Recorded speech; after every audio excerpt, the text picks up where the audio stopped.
கோவையில் மாநில அளவிலான பாரா ஒலிம்பிக் போட்டிகள் நடைபெற்று வரும் நிலையில் கிராமிய புதல்வன் கலையரசனின் கலைச்சேவையை பாராட்டி அமைச்சர் SP வேலுமணி கலையரசனுக்கு விருது வழங்கி பாராட்டு தெரிவித்தார். 3 நாட்கள் நடைபெறும் இந்த தடகள போட்டிகள் நேரு உள் விளையாட்டரங்கிலும் RS புரம் மாநகராட்சி நீச்சல் குளத்திலும் நடைபெற்று வருகின்றன. இதில் தமிழகத்தின் அனைத்து மாவட்டங்களிலிருந்தும் 1200 மாற்றுத்திறனாளிகள் கலந்து கொண்டுள்ள நிலையில் நேரு விளையாட்டரங்கில் நடைபெற்று வரும் விளையாட்டுப் போட்டிகளை அமைச்சர் SP வேலுமணி நேரில் பார்வையிட்டார். அப்போது அவரை வரவேற்கும் விதமாக கோவை காந்திமா நகர் கிராமிய புதல்வன் அகாடமியைச் சேர்ந்த நாட்டுப்புற கலைஞர்கள் கிராமிய புதல்வன் டாக்டர் கலையரசன் தலைமையில் பல்வேறு தமிழர்களின் பாரம்பரிய கலைகளை பறைசாற்றும் விதமாக நாட்டுப்புற கலைகளை அமைச்சரின் முன்னிலையில் நடத்தி காண்பித்தனர். இதனை பார்வையிட்டு பேசிய அமைச்சர் வேலுமணி, பாரா ஒலிம்பிக் சங்கத்தின் முதல் கோரிக்கை இப்போது நிறைவேற்றப்படுவதாகவும் சர்வதேச தரத்திலான மைதானம் அமைய முயற்சிகள் எடுக்கப்பட்டு வருவதாகவும் விரைவில் அந்த கோரிக்கையும் நிறைவேறும் என்று தெரிவித்தார். Which was held in Thailand. Yes. He has won 12 gold, 7 silver. நமது பாரா ஒலிம்பிக் போட்டிக்கும்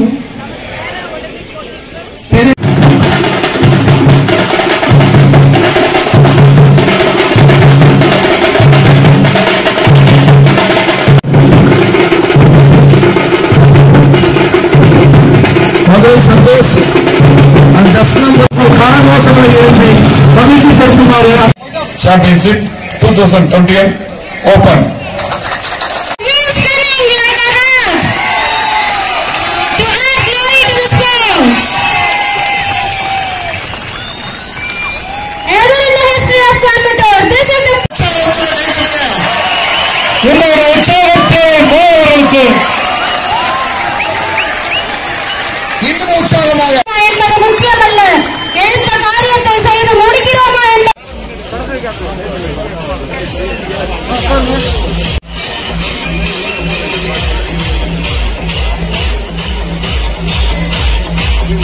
Together.